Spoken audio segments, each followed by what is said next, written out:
Hi, it's Mickey Dolenz here. You're listening to Inspirado Projecto. I first heard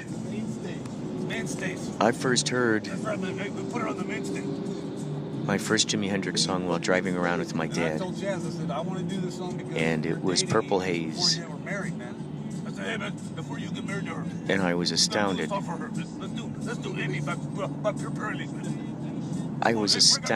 said, Dad, who is this?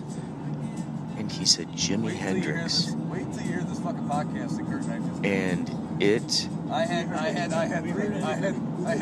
it was astounding. It was this, like just, oh man, cosmos, big time. And wait till we hit those semi-stops, man. Where they're paving the road. It was magical. So I kept my ear out for Jimi Hendrix whenever I could. You're listening to Lunar Mansions in the background here while I read this to you. That's by Kim Cascone. I figured I'd give you some cosmic sounds as I read to you. Here we go. Here's a story about one of Jimi Hendrix's UFO situations. Curtis McNear, 1945 to 1999, aka Curtis Knight, was a New York musician, composer, and frontline man of the band Curtis Knight and the Squires. World-famous guitarist Jimi Hendrix had been playing the guitar in the band before his fame days. After Hendrix obtained fame with his own band and after his death, Knight claimed Hendrix was a very special man who had been in contact with UFOs.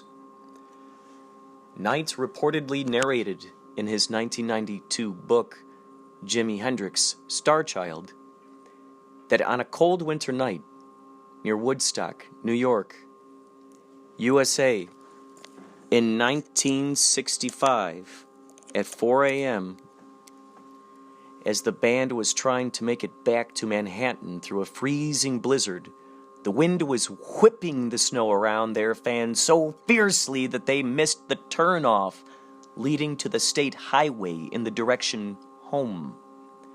Stuck in a drift that reached the hood of their van, the men were freezing when suddenly the road in front of them lit up as a bright phosphorescent object, cone-shaped, quote, like a space capsule, unquote, landed in the snow about 100 feet up ahead on a tripod landing gear. Knight asked Hendrix if he saw this too, but Hendrix just smiled, seeming to be staring out into the night, his eyes riveted on the craft. A door opened on the side of this craft, and an 8 feet tall entity came forth. Knight told its skin was yellowish and slits instead of eyes, a forehead coming to a point, and a head running straight into his chest, leaving the impression that he had no neck.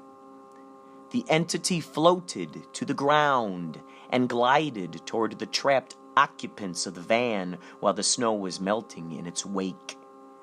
Knight said its body generated tremendous heat, so much that as it came across a small rise, the snow disappeared around in all directions. In a matter of what seemed like seconds, the being came over to the right-hand side of the van, where Hendrix was seated, and looked right through the window, and Hendrix seemed to be communicating telepathically with it. Knight said the interior of their vehicle began to heat up. The heat coming from the being evaporated the snow, enough to free their imprisoned van, so they managed to drive on. While he looked back to see the road filling in with snow again, and the craft lifting off like a rocket from a launching pad. Knight said that Hendrix kept this a secret, and that the other band members who were with them remembered nothing, as if they had been placed under a spell, hypnotized.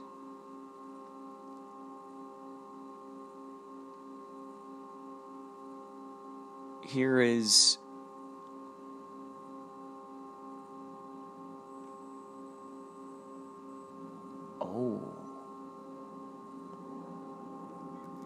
Jimi expressed a great interest in matters of an extraterrestrial nature, had admitted seeing UFOs, and once told a reporter from the New York Times that he was really from Mars, and he wasn't kidding either. David Henderson, in his book The Life of Jimi Hendrix, quotes Jimi's feelings about life on other planets. Quote, "There are other people in the solar system." Oh, here we go. No, here in Jimi's words. "There are other people in the solar system, you know. They have the same feelings, too. Not necessarily bad feelings, but see, it upsets their way of living, for instance. They're a whole lot heavier than we are." That's my Jimi Hendrix. And it's no war games because they all keep the same place, but like the solar system is going through a change soon, and it's going to affect the Earth in about 30 years. On several occasions during his career, UFOs just happened to show up while Jimi was giving a concert. During the last days of his life, he performed on the rim of an extinct volcano in Maui. Jimi played 3 45-minute sets, says Henderson in his bestseller. After each set, he retired to a special sacred Hopi Indian tent. Later, witnesses in Maui testified that they had heard musical tones emanating from rocks and stones. UFOs were also sighted over the volcano by people who called in to a local radio show. The cameraman on the set said that he fell from his perch after seeing a UFO through his lens.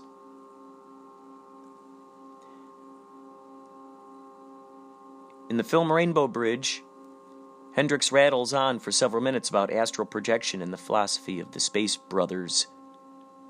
He also tried to master the art of psychic healing through color and sound. That's intriguing. Now that's... Wowzers, wowzers, wowzers. So how cool is that?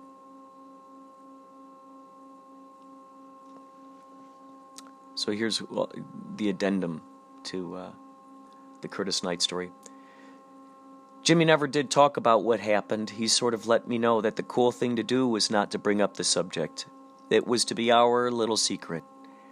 However, from what he did say, I sort of suspect that the object arrived to save our necks, chiefly because Jimi had been practicing trying to communicate by ESP with the beings on board.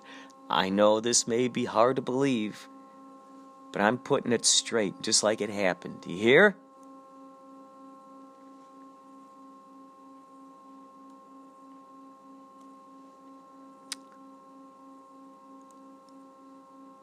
A capsule review of Jimi's songs shows that he incorporated some of his interplanetary ties in with his music. The lyrics of many of his songs contain veiled references to UFOs. His album, Axis Bold as Love, opens with an announcer talking about flying saucers, with a cut following being a catchy tune called Up From the Stars.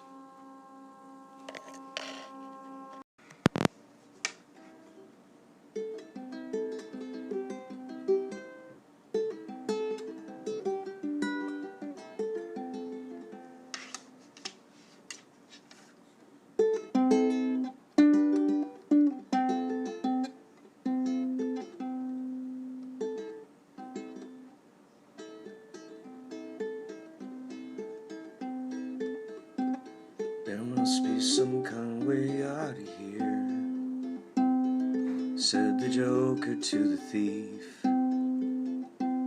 There's too much confusion,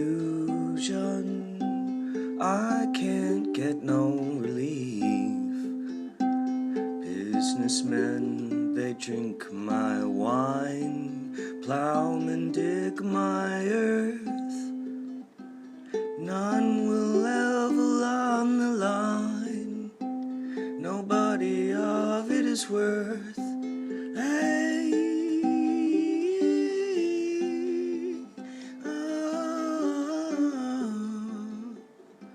no reason to get excited, the thief he kindly spoke. There are many here among us who feel their life is but a joke. But you and I, we've been through that, and this is not our fate. So let us not talk falsely now, the hour's getting late.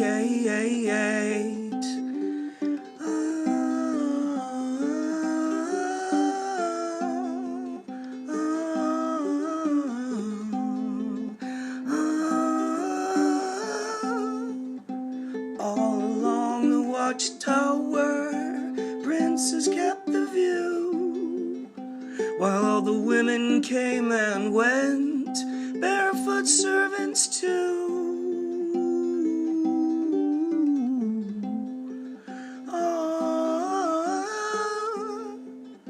Outside in the cold distance, a wildcat did growl, growl. Two riders were approaching, and the wind began to howl. Hey, hey, hey,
Hey, that was good, baby. Like this one song I wrote named Eyes and Imagination. That's the name of it. And it's about 14 minutes long. But it's telling about every sentence or every two sentences tell a completely different story. It's nothing but imagination. It starts off with this baby crying, you know. A brand new baby has been born. And then you hear these bullets, you know, in the background. You know, it's nothing but this imagination. And every sentence tells a different story, and but it goes in about four major movements, but it always goes back to this one little thing. You must have that one little thing through it, you know. That one little. But I don't even know if there's so many songs I wrote that we haven't even done yet that we'll probably never do. It's because, there's a lot of things around here that's really bad. So. Yeah.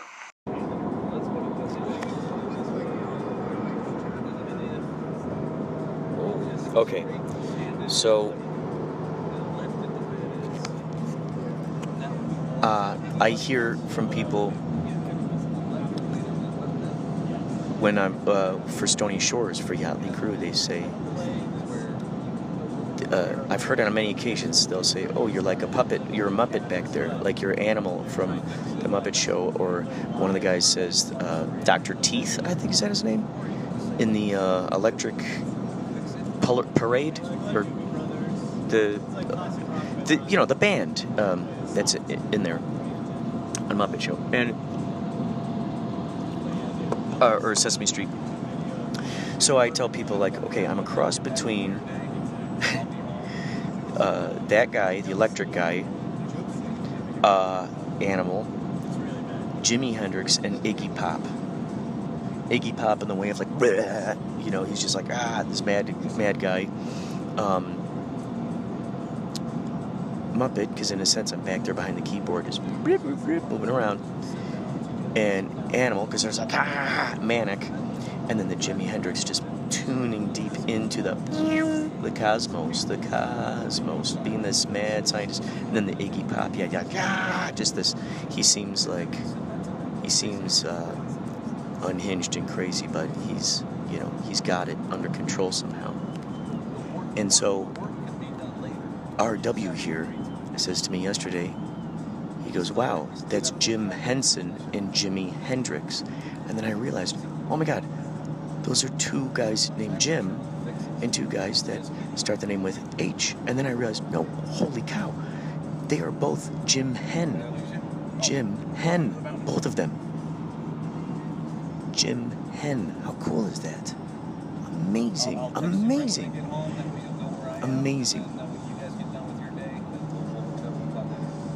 That stuff just astounds me.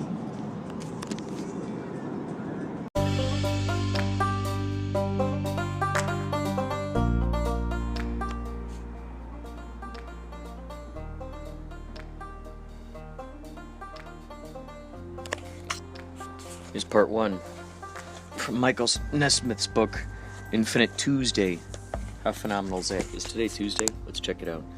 Today's Tuesday. Today's Wednesday. It's all right. This is Michael Nesmith, page 32. No surprise there. 23 is the number of synchronicity. 32, of course, is that inversion, the mirror of itself looking at itself. It's interesting if you think about it. 23, USSU, that is Usu. I've talked about the boomerang of Usu. We'll talk more about the cup that filleth up the cosmic soup. So here we go. Mike Nesmith talking about meeting Jimi Hendrix. What did become apparent and finally undeniable was the fact that the Beatles and the whole British invasion were not the visitation. The visitation had not yet come, although it was about to. In all my travels through London at altitude, it was categorically the most astounding and important thing that happened to me. One night in the spring of 1967, John and Cynthia and Phyllis and I were to meet at a restaurant for dinner. And John was late. He came in breathless with apologies and explained he had gotten caught up in a club where he was listening to a band. He produced a portable cassette player the size of a small loaf of bread, laid it in the center of the table, and played what he had recorded. It was Jimi Hendrix playing Hey Joe. Everyone at the table was silent, and it dawned on me that we were all speechless.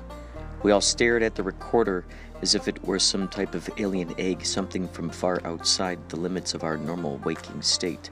When the song was over, someone said, "How can anybody be that good?"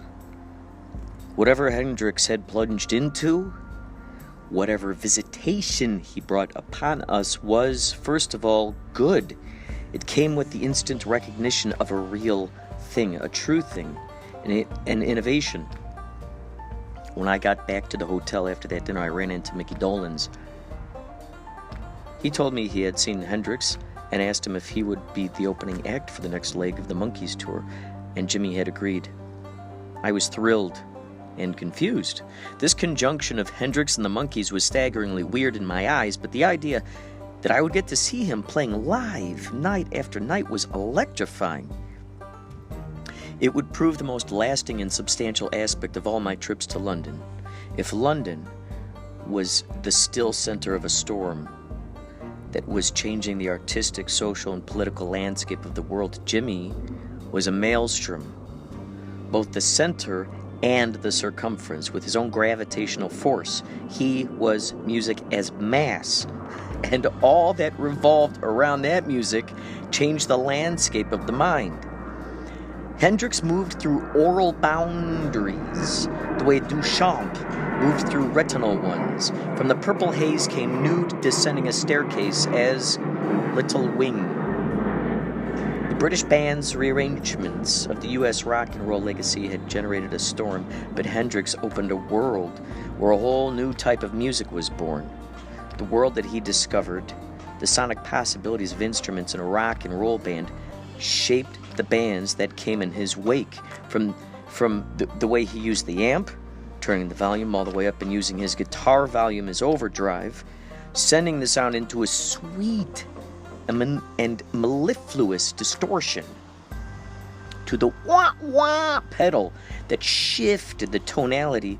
What he unveiled changed even the Beatles and the Stones. The range of nuance, especially the extremely loud, and his melodic structure and lyrical content all had some history, some foreshadowing. But Hendrix revealed a performative aspect of life, of music that was his life, that brought the best of all the musical worlds together. When Hendrix played, something came into existence as a fact that had not been there before he played. That being an opening act on a Monkees tour would bring Hendrix into a world of popular awareness was curious and oddly poetic. That it would galvanize the Monkees' assassins for their final push was no surprise. Jimi came onto the U.S. Monkees tour that started up in Jacksonville, Florida in July 1967, and that was the first time I met him. He had hair out to here, and he was wearing exotically lavish psychedelic clothing. I found him to be a gentle and kind soul, soft-spoken and a bit shy. There were times watching Jimi play that I felt the company of Wagner or Beethoven, or other times Bo Diddley or Buddy Holly, and other times Gershwin or Max Steiner. We became friends of a sort during that tour and stayed in touch in the years that followed. The first night he played, I went incognito to the sound check at the stadium and stood at the foot of the stage a few feet away from him and Mitch and Noel, the other two members of his band. When Jimi started playing, I stopped breathing for a second, and I found myself standing about 3 feet farther back from the stage than I had been, but with no idea how I got there. It was the first time I ever saw a Marshall stack, a 5-foot-tall amplifier with enormous power. Jimi played through two of them, as did Noel, the bass player. The music was unlike anything I'd ever heard, but it was almost beside the point. The Beatles' TV appearance and their subsequent records were the best played, the most artfully written or harmoniously sung, but they didn't come close to what Hendrix was doing performatively. I listen to Jimi Hendrix records now, even his live recordings, and they have very little of what I heard that night at Soundcheck. No kind of recording could contain it. I watched him every night after that for about 10 days until Jimi gave the finger to everybody in the Monkees audience at Forest Hill Stadium in New York, and he walked off stage. He moved out of the miasma of the Monkees tour into his own 100,000-seat stadiums and played for reverential crowds that did not shout, "We want Davy!" while he played and sang Foxy Lady. I was not close friends with Jimi, and our subsequent contacts were infrequent, usually hurried, but I saw him one last time. He did a good deed that defined him for me as a person.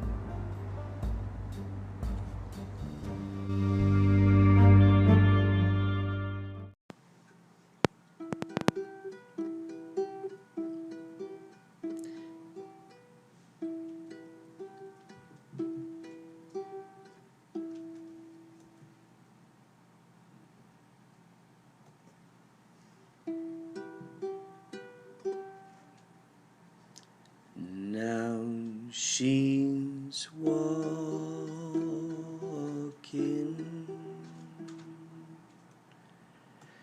through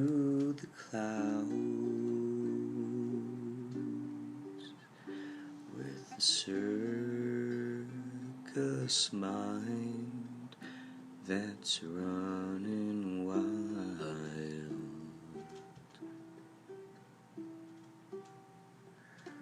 Butterflies and zebras and moonbeams, fairy tales. All she ever thinks about is riding with the wind.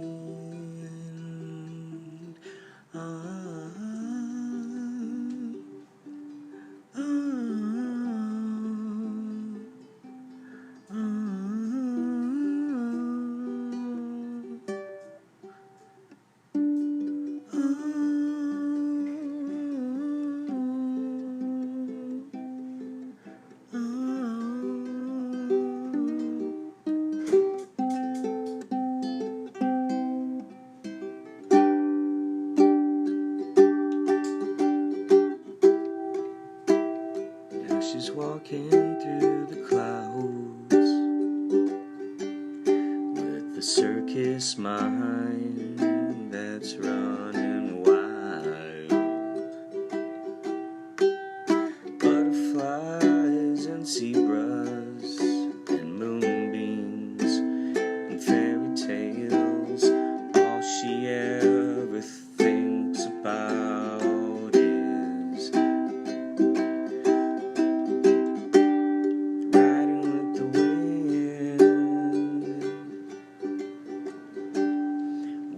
I'm sad, she comes to me with 1,000 smiles she gives to me free. It's alright, she says, take anything you want from me.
So I remember getting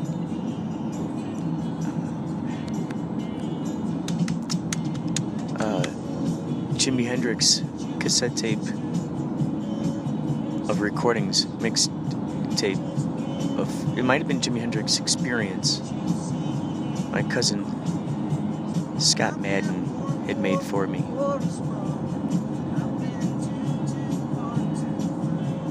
I want to say that I looked. I know my first cassette tape that I got of a Jimi Hendrix tape was something that had his face on it. You could order a t-shirt. I had that t-shirt for the longest time. And it looks like charcoal on black paper. It looks like something like that. Like it, you know, his face, it's like white, and his afro is like exploding in a sense. And I had a t-shirt for the longest time. And I began painting Hendrix in class. I did a charcoal. Oh shit, I did do that. That's why I'm describing that. I did a charcoal of that. That's so I'm getting an image of that. That was in my art class with Mr. Rhodey. It's like a rhythm track. Yes. It was white charcoal. I put it on black paper. So I had that. Then I made a purple one. We had to do a monochromatic painting. So I did all purple. Because, you know, now I'm realizing it, is that there was a kid, something Miller.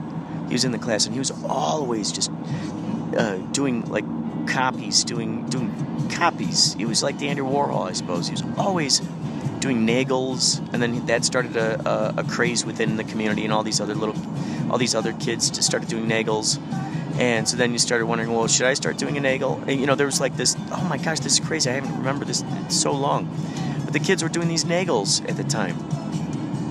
And I think it was because that Rio cover, some kid did the Rio cover, that Miller kid, and he was always doing like Led Zeppelin and all this amazing stuff, classic rock stuff, and that inspired me to start going on this I'm going, you know what, I'm going to start doing Jimi Hendrix. I'm listening to a lot of Jimi Hendrix. I couldn't stop listening to Jimi Hendrix in high school.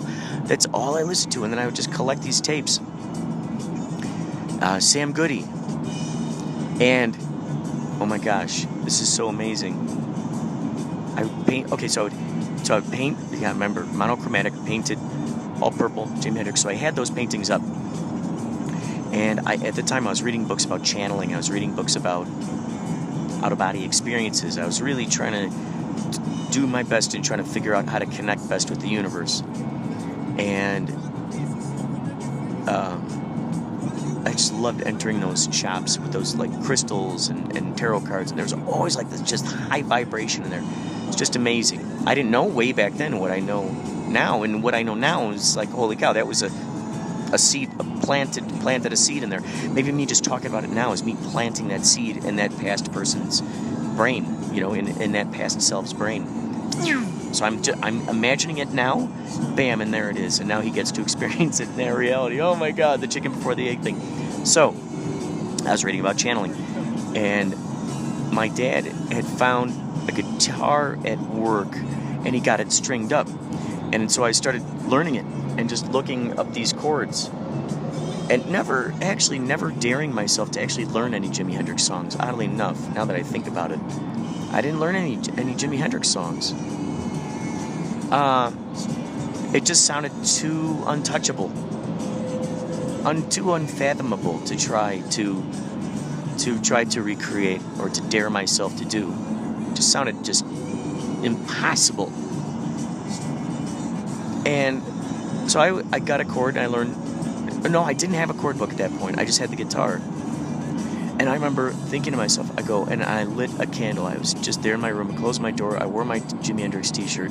I looked at the charcoal of Jimi Hendrix. I had it next to on the wall, next to my bed. I had the Jimi Hendrix, you know, all in purple, different monochromatic versions of that purple. And I thought to myself, I want to channel the spirit of Jimi Hendrix through me right now. I try to just open myself, and I just thought maybe his spirit would just start playing through me. lit a candle. I just had the candle. It was dark in my room. Those paintings were on the wall. And as far as I know, he did not visit me that night. I think I went into a trance. I would love to recall that. What did I go into? What did I meet him during that time? Possibly not at that time. As far as I know, I would love to do a past life regression. So, main point of my story here is, but all that is the setup, which is very important. So, attempted to channel Jimi Hendrix. I'm not sure for how long. And it wasn't that night, but it was the next few nights. I had a dream, and I was walking down a dirt path, and there were trees on either side of me. I was walking down the dirt path, and there was a moving truck, and on the back of the moving truck was Jimi Hendrix in one of his crazy shirts, crazy outfits, his hat. He was playing his guitar, jamming on a guitar. And we had a conversation, and I just remember it was pleasant. One of these days I'll have past life regression. I'll record the whole thing. It'll be an Inspirado Projecto episode. How cool would that be? So, I'll find out what we talked about. That stuck with me in so long. The Jimi Hendrix. And he was Sagittarius too. He was Sagittarius from Jupiter. Dude, when that song starts.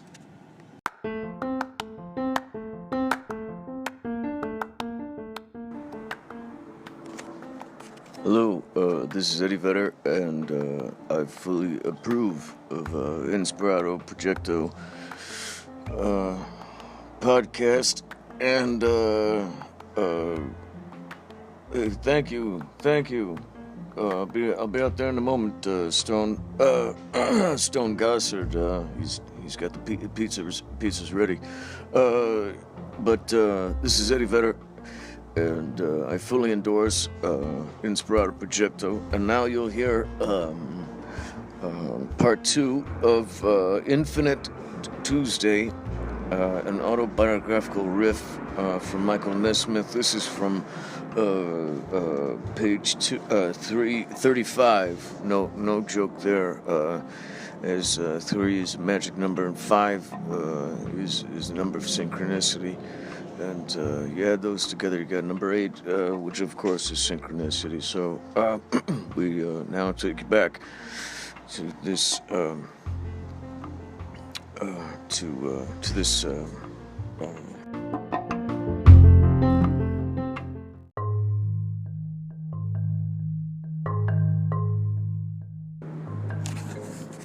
I was back in London to kick off a tour of the first national band, a group I had put together and written new music for. This was my first time to play and sing songs I had stored up during the Monkees TV show. I was at the height of pariahhood, with the press and the pop critics and the reviews of my new album, Magnetic South, were exoriating. Even other contemporary bands were suspicious, and we were mocked by bands on the same concert bill with us. RCA had called a press conference for me, and I knew I was in trouble by the way the promotion man who set it up was acting. He kept reassuring me that everything would be fine, and in a way that made me sure he knew that no one was coming. However, when we got to the conference center at the hotel, the place was jammed with reporters. The promo man was clearly relieved and surprised. A few minutes later, after the press reception started, I looked up and saw Jimi coming in the door. He walked straight to me, gave me a hug, and we exchanged glad hellos.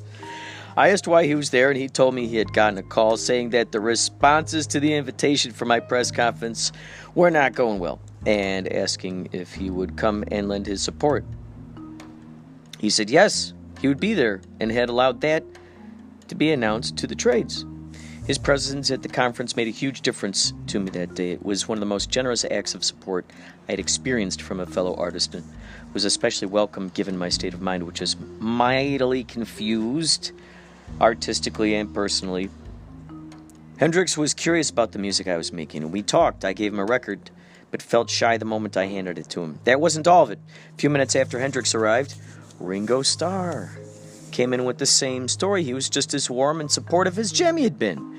We were talking when a reporter came up to Ringo and me, interrupted, and started talking to him, asking him questions about the Beatles. Ringo would have none of it. "Oh no," he said. "This is his press conference." And shoot the guy away.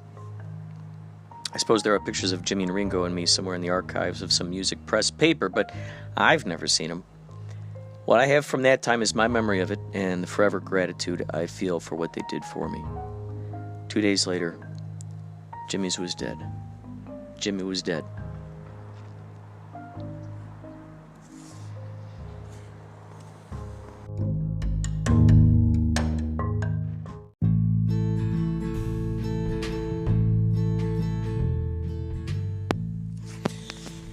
So you guys, it's January 2nd right now, 2019.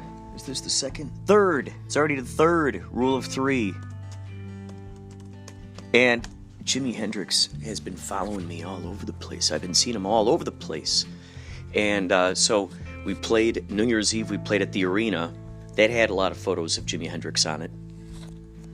The Rose has a lot of photos of Jimi Hendrix on it. The Canyon, it makes sense. He's a rock god. It's just really interesting ever since I started doing the podcast, which I think was probably most likely inspired by seeing Jimi Hendrix around. So I've been seeing him a lot more lately, and I just had to let you know that. And now that I planted that seed in your brain, chances are you're going to start seeing him around a lot more. So when you do, please email me at inspirado.projecto@gmail.com, and I'll, send me audio. Send me your Jimi Hendrix story. Poetry. Dreams. There you have it.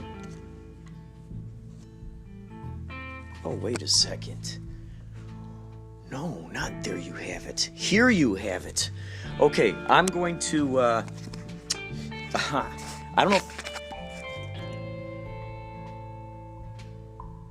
don't know if I told you the Jimi Hendrix UFO sighting yet. So I'm going to go listen back through this podcast. If it's not there, I'm going to tell it to you right now immediately. All right, so hold your horses.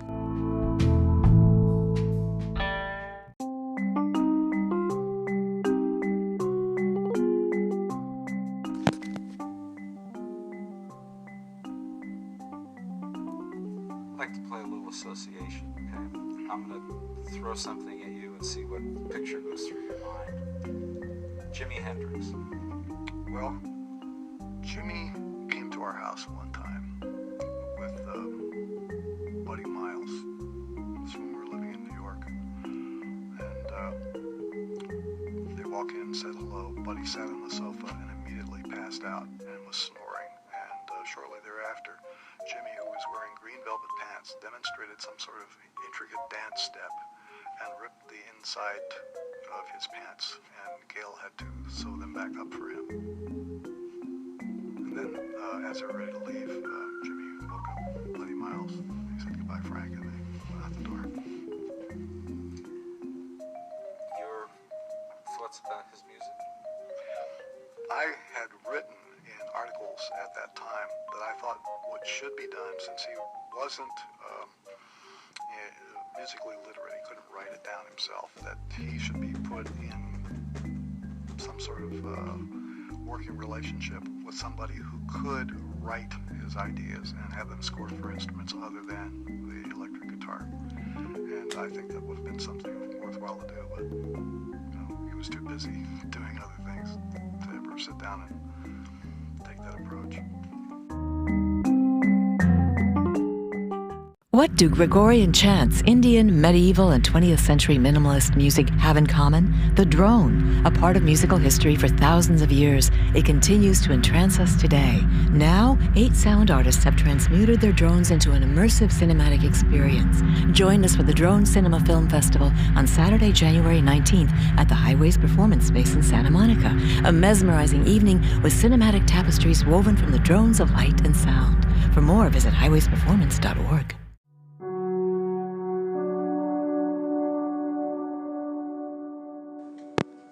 Hello there, this is Orson Welles, and we now take you to a very rare Jimi Hendrix interview from December of 1967. This is part 3 of 3. The interviewer is Kevin Burstein. Pay attention. You might learn something.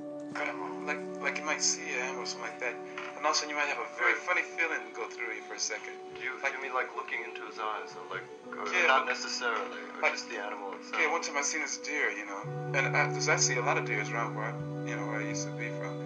I was like, there's a way. Something went through me for once, like I'd seen him before. Like I had some real close connections with that deer for one split second, and then it just went away like that, That happens, like a lot of friends of mine told me about that. That happened to them, Have you ever laid in bed and you was in this complete state where you couldn't move or couldn't do enough like that, but you're like that, and you feel like you're going deeper and deeper into something, not sleep, but it's something else. Yeah, exactly. And every time I go into that, then I say, oh hell, I'm scared as hell. You get all scared and stuff, so you try to say, help, help. You can't move, you can't scream. You say, help, help. You finally get out of it, because you just can't move. It's a very funny feeling. But one time I was gonna try it. One time that feeling was coming through me, I said, oh, here we go. This time I'm gonna see if I'm gonna let it happen, see where I go to, or see what happens, So it's really getting really scary, man. So like that, I said, I'm not even asleep, So this is really strange. And somebody knocked on the door, I said, oh, because I wanted to find out.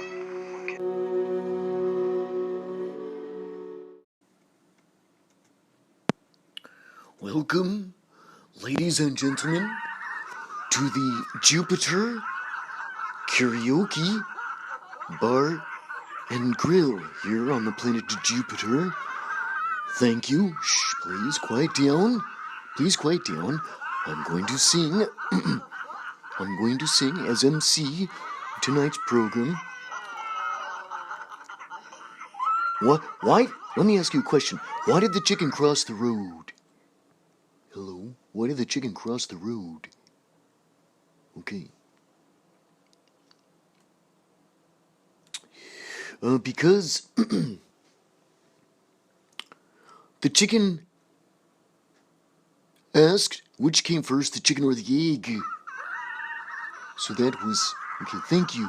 Thank you. Have you heard that one before? Have you heard that? Oh, okay. Okay, here we go. My favorite song, my favorite blues song here, blues song on Jupiter. Okay, go ahead. Here we go. Hey Joe, where are you going with that gun in your hand? That laser gun in your hand? Hey Joe, now tell me where you going with that laser gun in your hand. I'm gonna shoot my lady.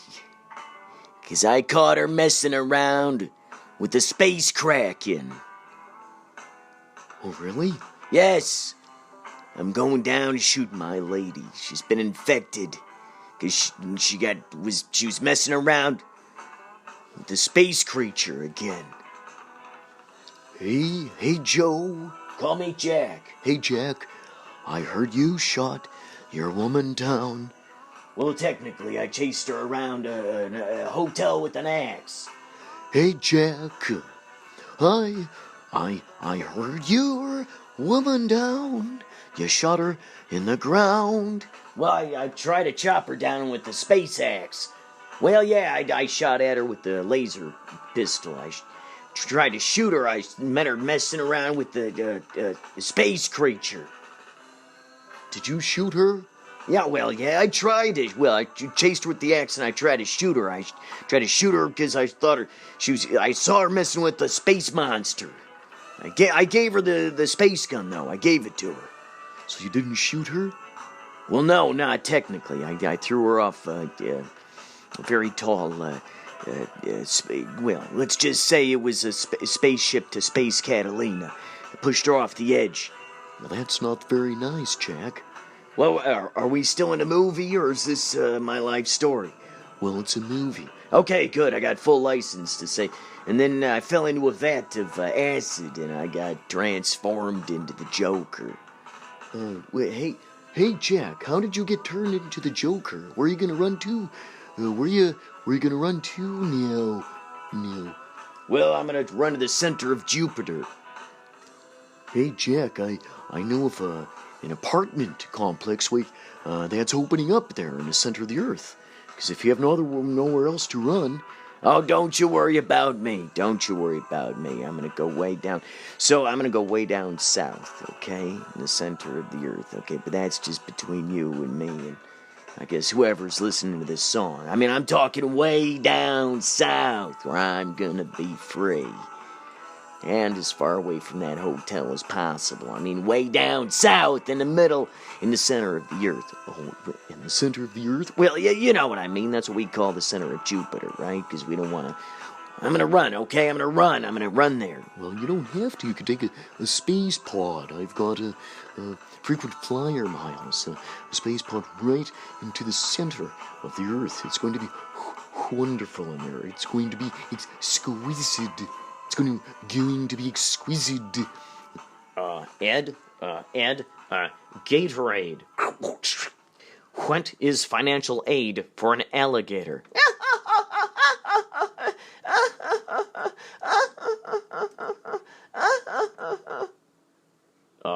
Do they not like my fake laughter? I guess they don't. Oh, thank you. Well, technically, you didn't sing the song. Like I swooped in. Ed? Hey-o, Johnny! Say I swooped in right at the end there. Hey, it's good to see you again, Johnny. Here's Johnny. Well, hell. Jack, here's Jack.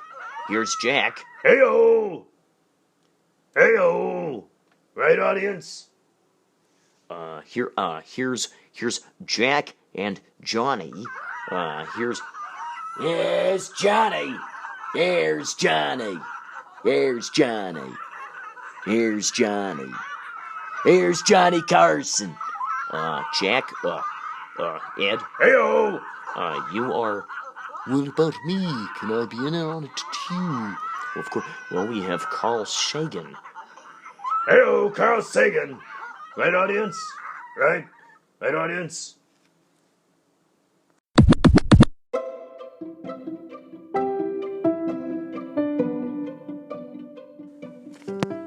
I was looking around for Jimi Hendrix poetry, and I found this. From lot number 248, Jimi Hendrix handwritten poem. This lot is closed. Forbidding bidding ended on 10/16/2010. This is Jimi Hendrix's handwritten love poem, written circa 1969 on a sheet of Cumberland Hotel London stationery in red ink. Jimi Hendrix has written, she said, she comes from Iceland. I told her I was from the West. She took me to the snow-capped mountains, and then she put me through the test. We walked across the glacier. The horses stayed behind, and as we laid between the frozen valleys, we kissed for the very first time, and now we're stuck together. This very same manuscript was published in 1993's Jimi Hendrix, The Lost Writings, Cherokee Mist, compiled by Bill Natopi. The poem measures 6 by 8.25 and is framed to an overall size of approximately 32 by 18. Estimate, 12,000 to 14,000. Minimum bid, 10,000. Final bid, $12,100. Number of bids, 3. Auction closed on Saturday, October 16th, 2010.